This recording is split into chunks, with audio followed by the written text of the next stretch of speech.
thank you for joining us. My name is Omololu Urosonwo.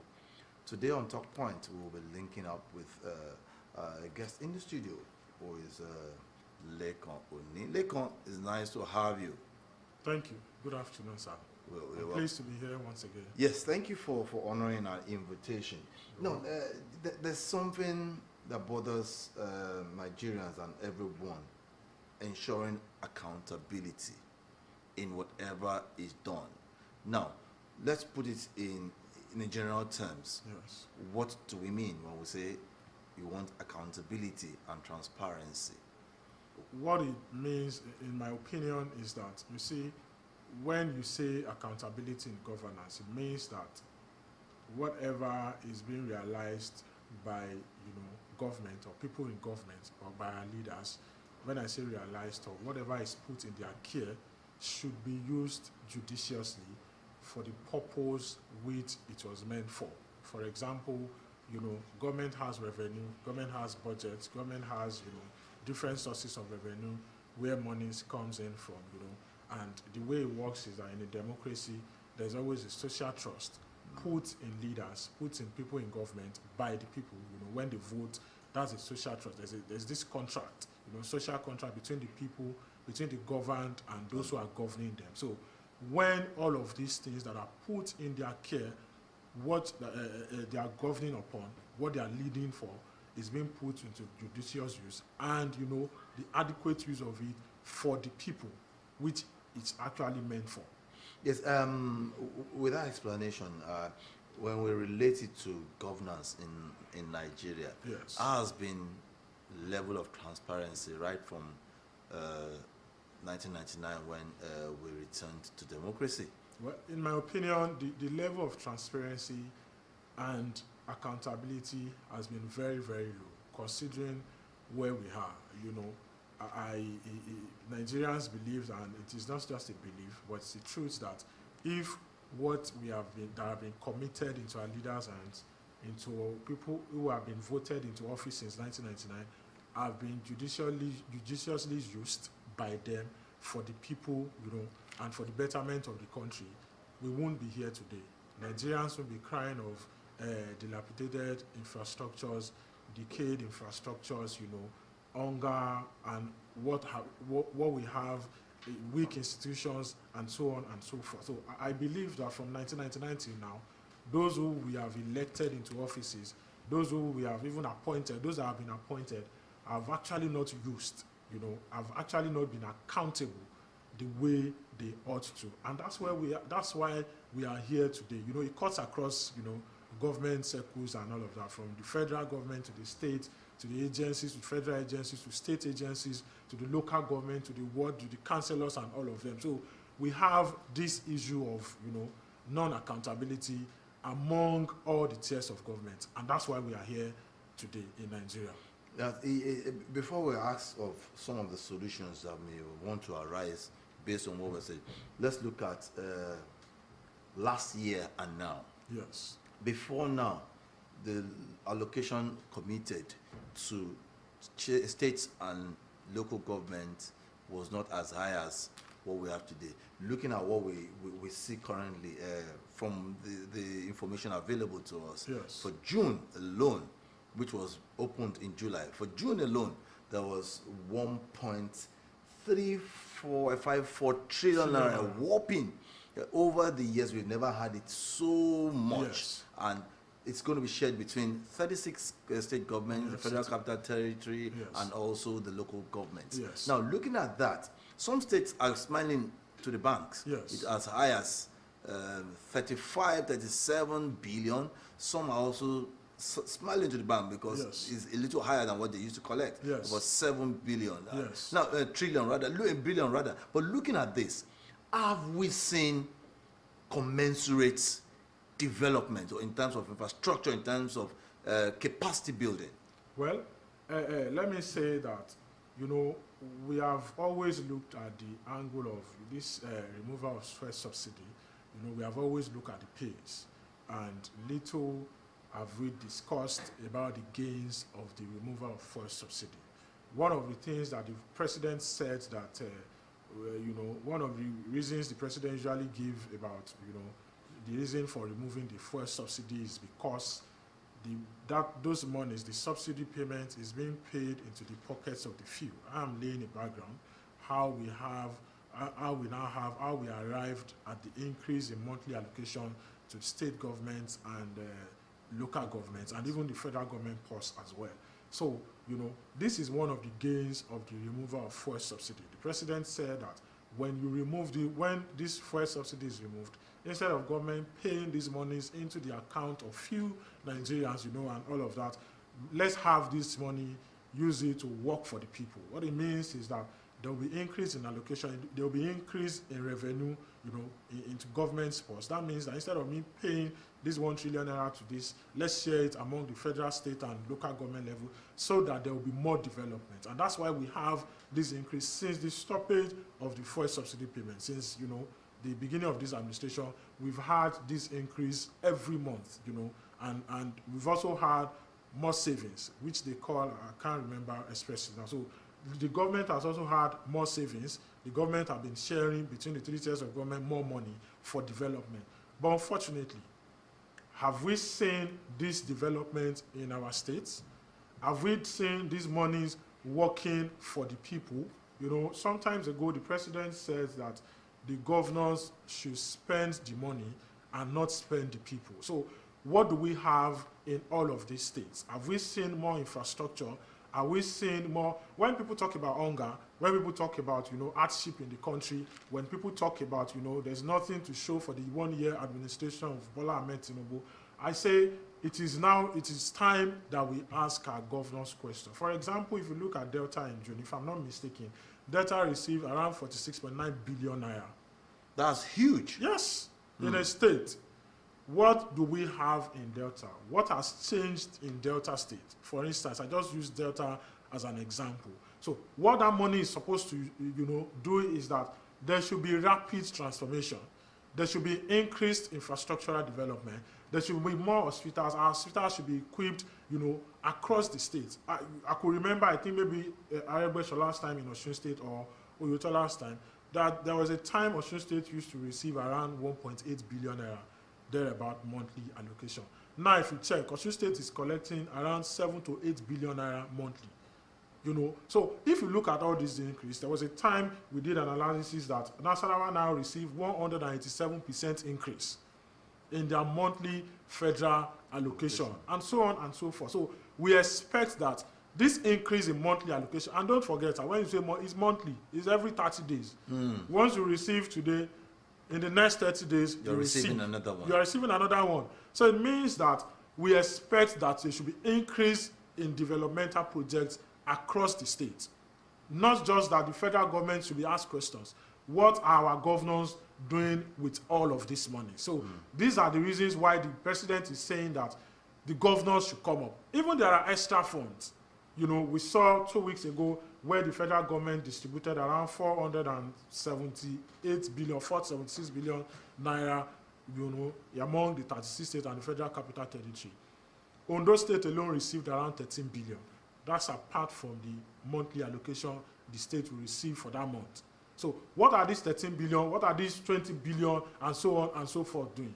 I saw a table whereby Lagos State local government, 20 local government and 37 LCDAs in Lagos State received 26.2 billion naira in the last month for the local government to share among themselves. So all of these monies, if you look at it, are expected to, to kickstart a development, to stop hunger, and many more things across the states of the federation. Yes, it's good that we have laid that foundation now there, so that everybody will be aware that more monies are coming into the coffers of the state governments and of the local government.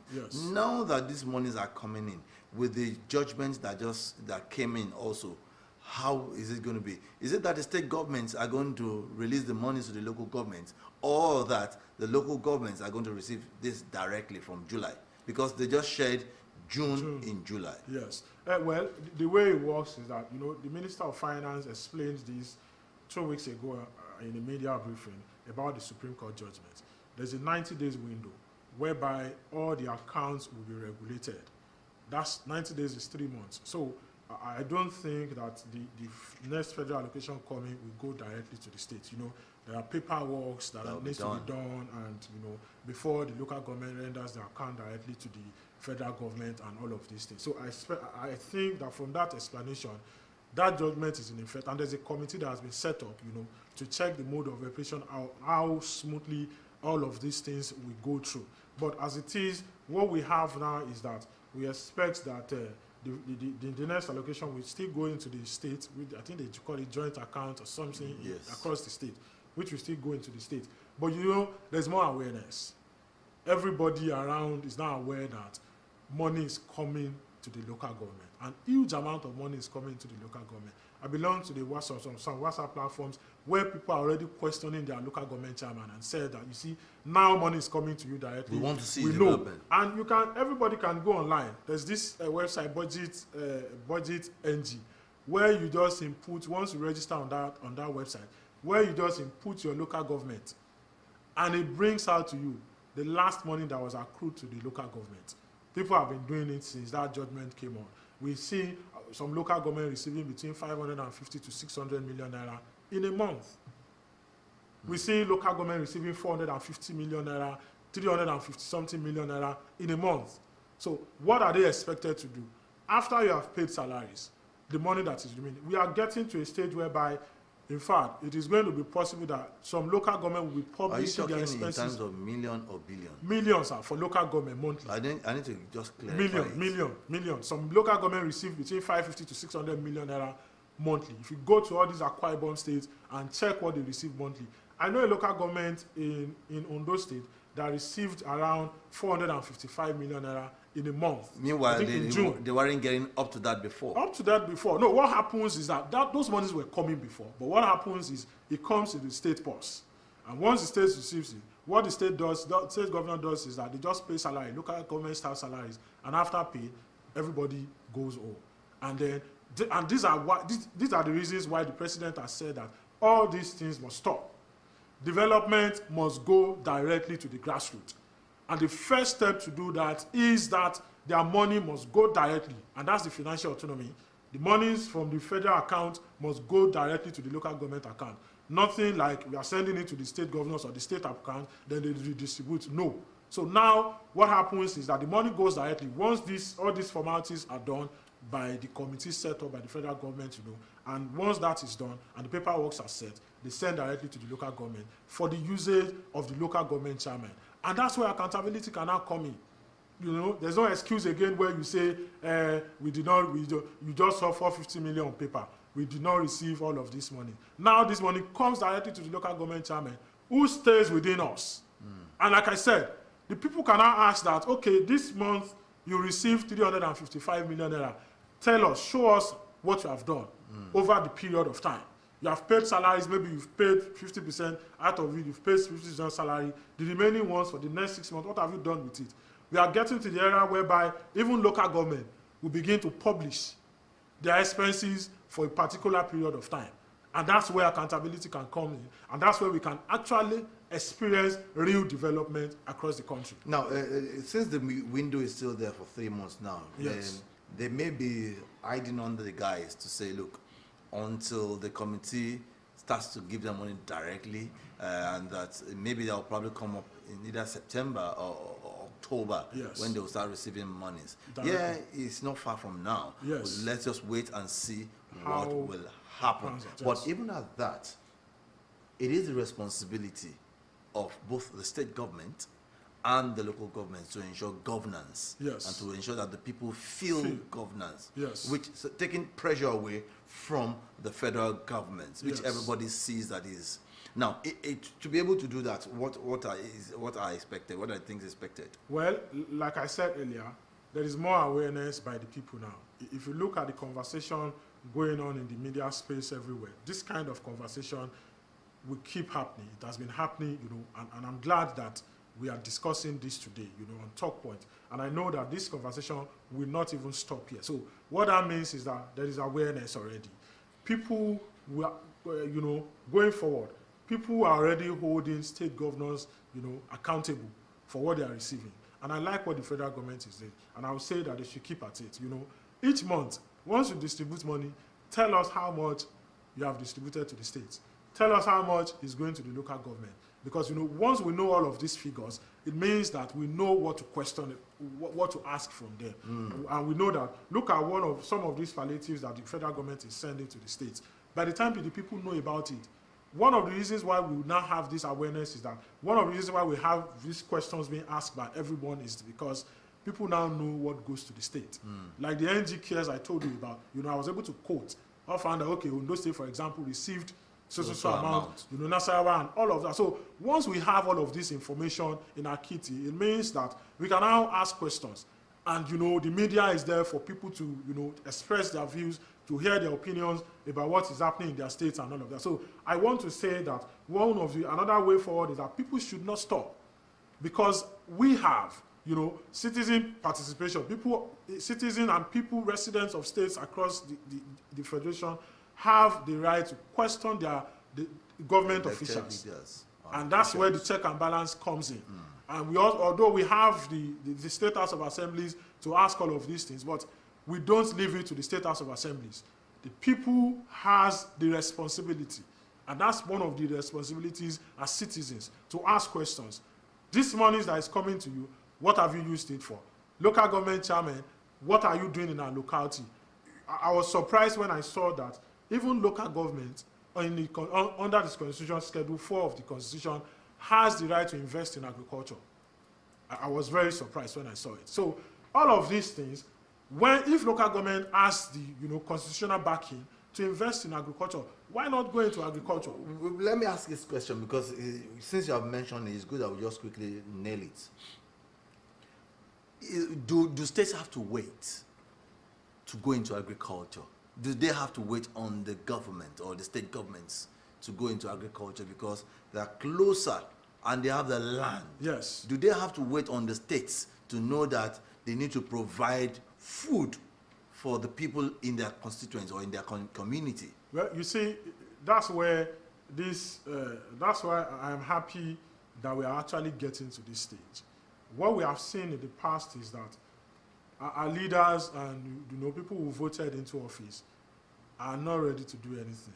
It's very unfortunate. Maybe some of them. Some not of all, them. It's not a general statement. No, sorry, it's not a general statement. Some of them will wait until they are being pushed. When I say pushed, I mean until people ask questions, until people, say, what are you doing with our money? And like I said, I'm sure that some local government officials or maybe chairmen are not even aware that local governments can invest in agriculture. And that's why conversations like this are good. And, as it is going on in different media space and all of that. So now that we know, we can also, push them to do all of these things because the resources are available. Like you mentioned, the land is available across local government. Lagos State has done well so far. Lagos State does not have the land. But what have they been doing over the years? We've heard of Lake Rice. Lake Rice means that Lagos State Kebbi. That's partnership that worked. We saw the rice, and Lagos State was able to subsidize when the rice came in. Lagos State now has Immortal Rice Mill, and so on and so forth. So all of these things, if Lagos State does not have land and are partnering with other states, what about states that has land? What is the excuse? I've seen where in recent times, Kwara State has been distributing farm inputs for farmers, so that agricultural, projects can be encouraged among farmers in that state. Just a few days ago, they distributed farm inputs, fertilizers, and all of these things that can help farmers, to 10,000 farmers in Kwara State. We saw what Governor Bago is doing in Niger State, massive agricultural intervention, massive.